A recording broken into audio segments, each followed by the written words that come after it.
கட்டை விரலோ தலையோ காணிக்கையாக இந்நாள் எவனும் கேட்டால் பட்டை உரியும், சுடுகாட்டில் அவன் கட்டை விழும். தாயோட சென்டிமெண்ட்டு, தாயோட பெருமை இதெல்லாம் வந்து பிவாசு அது மாதிரி நிறைய டேரக்டர்ஸ் நிறைய பேர், கே.எஸ். ரவிக்குமார், இந்த மாதிரி தமிழ் சினிமாவில் வந்து தாய் சென்டிமெண்ட் பூரா பயங்கரமாக பேசப்பட்டிருக்கு. அதில் தாய் சென்டிமெண்ட்டை பற்றி பாடம் எடுக்கிறதுக்கு வரல. ஆனால் தாய் சென்டிமெண்ட்டுங்கிறது எவ்வளோ முக்கியம் அப்படிங்கிறத மட்டும் சொல்லணும்னு நான் நினைக்கிறேன்.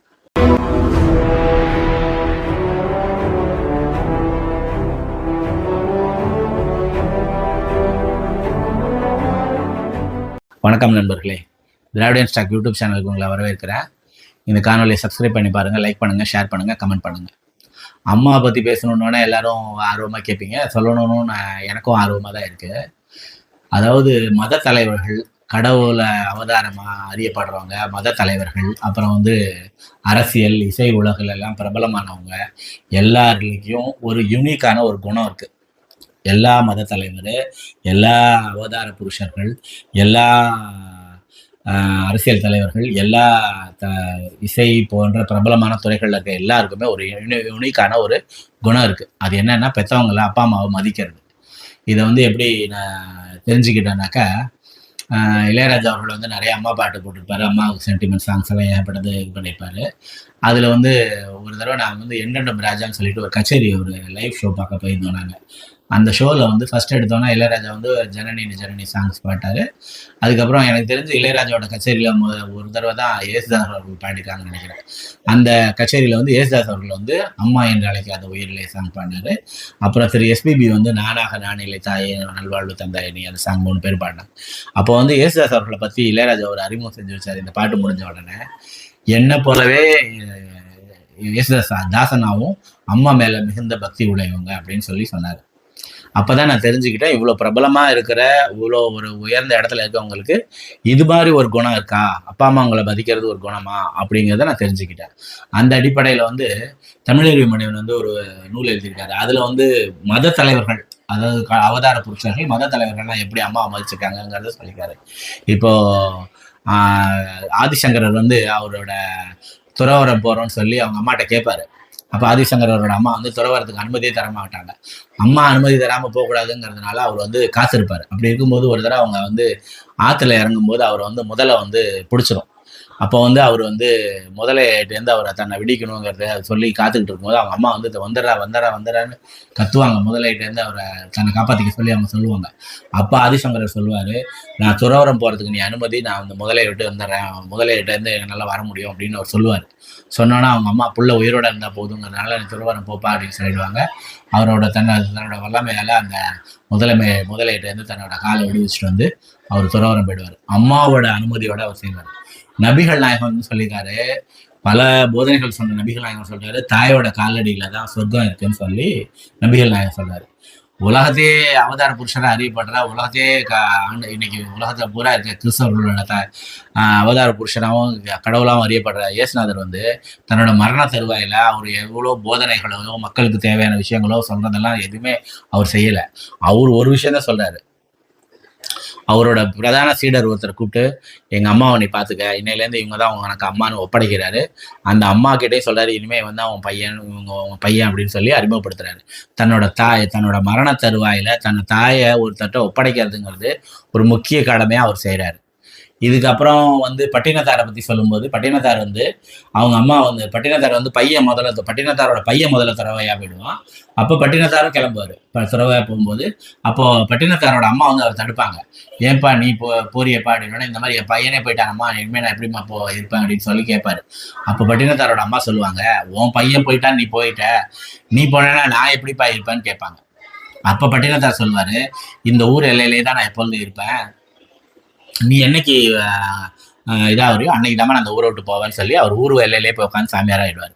அதே போல் பட்டினத்தாரோட அம்மா காலமானதுக்கு அப்புறம் பட்டினத்தார் வந்து அந்த மரக்கட்டைகள் எல்லாம் எடுத்துட்டு வாழை மட்டையை வச்சு அந்த முன்னையிட்ட தென்னிலங்கையிலே பின்னிட்ட அந்த பாட்டை சொல்லி முடிப்பார். முடித்தோன்னே அந்த வாழை மட்டையை பற்றி எரிஞ்சு அவங்க அம்மாவோட இது முடியும். அப்போ ஒரு அரசியல் ஒரு இசையமைப்பாளர்கள்லாம் எடுத்துக்கிட்டால் இளையராஜா அந்த அவங்க அப்பா அம்மாவை எப்படி பாதிச்சிருக்காரு. திரு கலைஞர் அவர்கள் வந்து தன்னோட தாயாரோட அந்த உருவத்தை வந்து அவரோட மேஜையிலே வச்சிருந்தாரு. முத்துவேல் கருணாநிதிங்கிற அந்த விஷயத்த அவர் எவ்வளோ அவங்க அப்பா மேலே எவ்வளோ மரியாதையாக அன்பு வச்சிருந்தா, அவர் காலமானதுக்கு அப்புறம் கூட திரு மு.க. ஸ்டாலின் அவர்கள் முத்துவேல் கருணாநிதி ஸ்டாலின் தன் தந்தையார் தாத்தாவோட பேரை சொல்லி வச்சிருந்தாரு. இன்னைக்கு கூட அந்த மூத்த மகனுக்கு முத்துன்னு அவங்க அப்பாவோட பேர் வச்சிருக்காருங்கிறத இப்போ திரு மு.க. முத்து அவர்கள் இறந்து போனப்போ சொன்னாரு.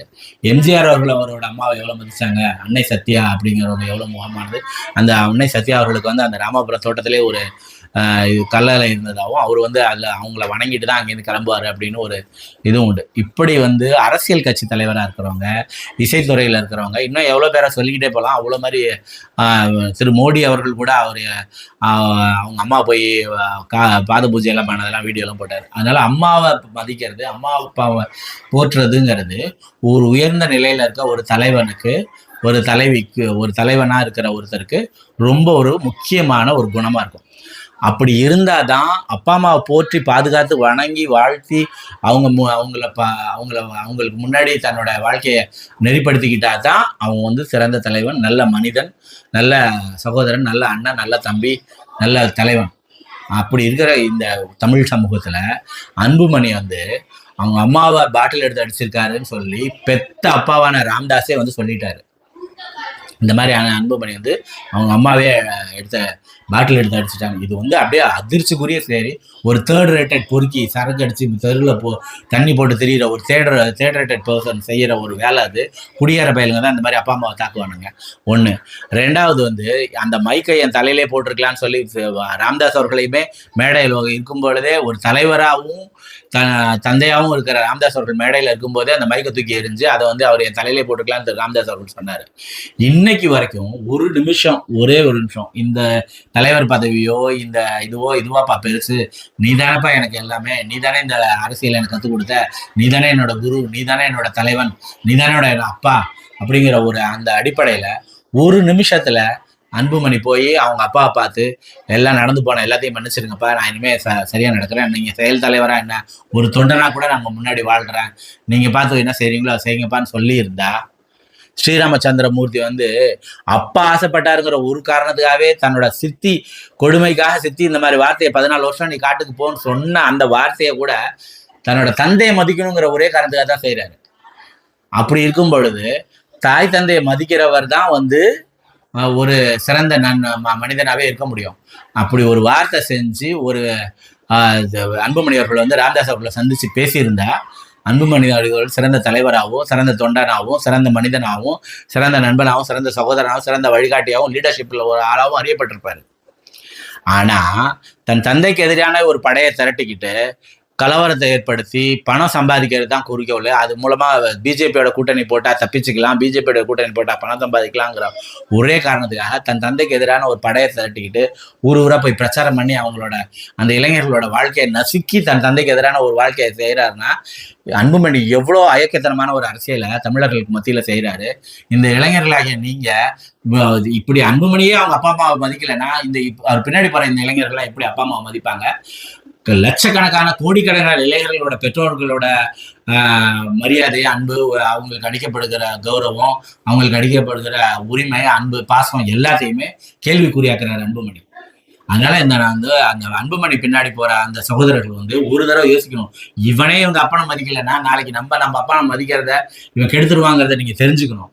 அப்பா அம்மாவை மதிச்சு இப்போ வாழ்றதுதான் சிறந்த மனிதனுக்கான அறிகுறி. அரசியல் தலைவரா இல்லைன்னா கூட ஒரு அப்பா அம்மா ஒருத்த மதிக்கலைன்னா அவன் மனுஷனே இல்லாத முதல்ல நீங்க தெரிஞ்சுக்கங்க. அதனால அன்புமணி பின்னாடி அனுபவிக்கிறத முதல்ல நீங்க நிறுத்துக்கணும்னு கேட்டுக்கிறேன். நன்றி, வணக்கம். சப்ஸ்கிரைப் பண்ணி பாருங்க நண்பர்களே.